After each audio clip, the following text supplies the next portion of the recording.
경남정보대학교가 부산 여성 새로 일하기 센터와 여성 취업 기회 확대 관련 업무 협약을 체결했습니다.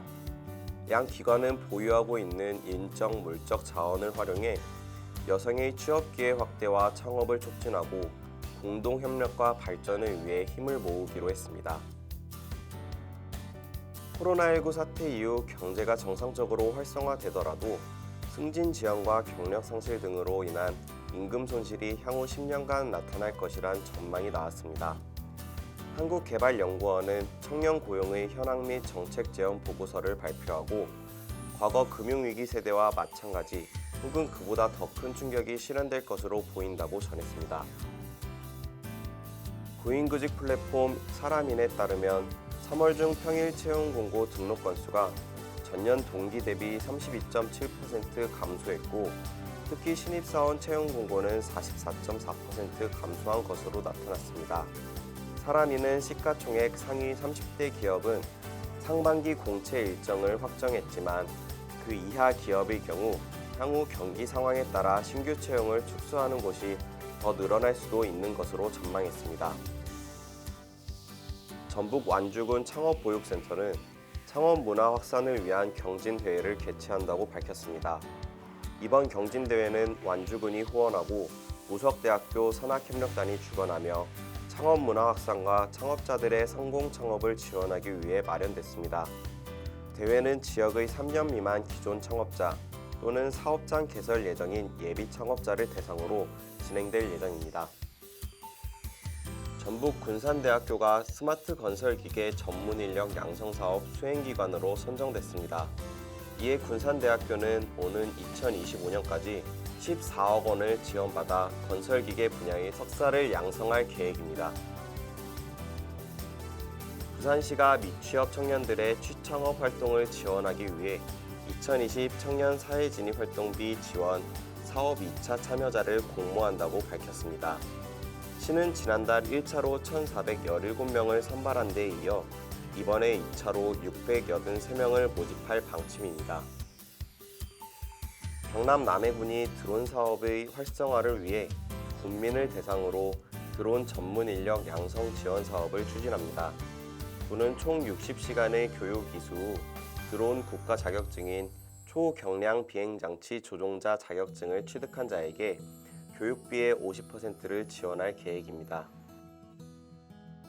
한국금융투자협회는 신종 코로나 바이러스 감염증 사태로 위축된 취업시장에 활력을 불어넣기 위해 2020년 신입직원 공개 채용을 조기에 실시한다고 밝혔습니다.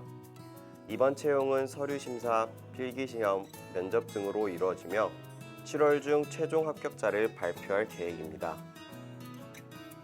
전주기전대학 산학협력단이 중소벤처기업부가 주관하는 2020년 메이커스페이스 구축 운영사업 주관기관으로 선정됐습니다.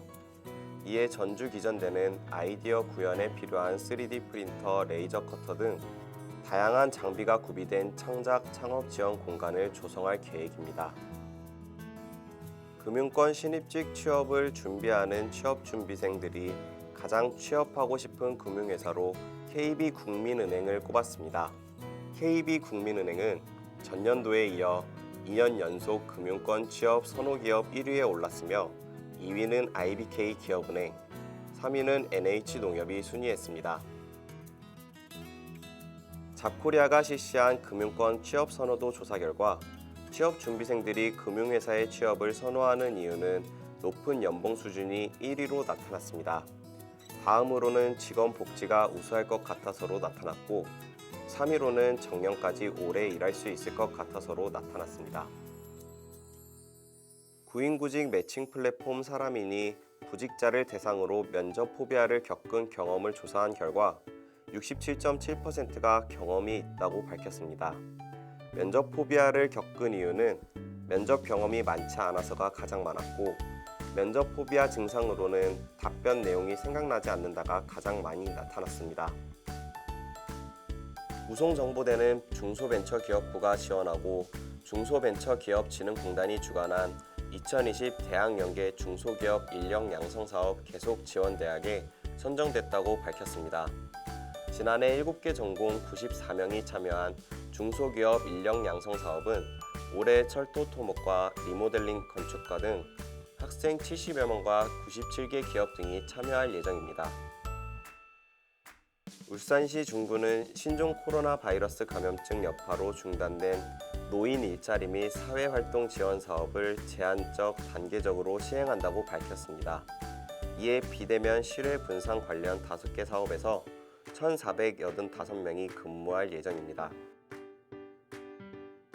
한국경제연구원이 전일제 환산 취업자 수 추정 및 분석 연구 결과를 발표했습니다. 연구 결과 코로나19가 고용 동향에 미치는 실질적 영향이 IMF 위기가 터진 직후인 1998년과 비슷한 수준인 것으로 나타났습니다. 경상북도가 청년 근로자 행복카드 지원 사업 신청자를 공모합니다.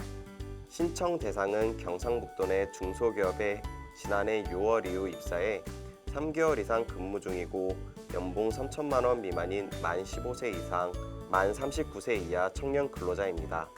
도는 선정자에게 연간 100만 원의 포인트를 2회에 걸쳐 지원할 예정입니다. 대한민국 역사박물관은 대학생과 대학원생을 대상으로 청년 큐레이터 아카데미를 운영한다고 전했습니다. 대한민국 역사박물관의 학예 업무가 실질적으로 어떻게 진행되는지 이해할 수 있도록 연구기획과, 자료관리과, 전시운영과 등 각 과별 주요 업무 및 준비 과정을 소개하는 프로그램을 중심으로 운영될 계획입니다. 삼성전자가 주관하며 고용노동부가 후원하는 삼성 청년 소프트웨어 아카데미가 4기 교육생을 모집합니다. 모집 대상은 만 29세 이하 미취업 대학 졸업자이며 선발되면 1년간 무상으로 소프트웨어 교육을 받을 수 있으며 매달 100만 원의 지원비를 받을 수 있습니다. 정부가 정세균 국무총리 주재로 열린 국무회의에서 청년 구직활동 지원금 일반 예비비 지출안을 의결했다고 밝혔습니다. 정부는 청년 구직활동 지원금 예산을 545억 원 증액해 총 10만 명의 청년들에게 월 50만 원씩 최대 6개월간 지급한다고 밝혔습니다. 인크루트가 구직자들의 취업 준비를 돕기 위해 모의 화상 면접을 개최한다고 밝혔습니다. 신청자는 기업에서 실제로 적용 중인 인크루트 화상 면접 솔루션을 통해 모의 화상 면접을 경험할 수 있으며 면접관은 자벤킬 정대용 대표가 맡을 예정입니다.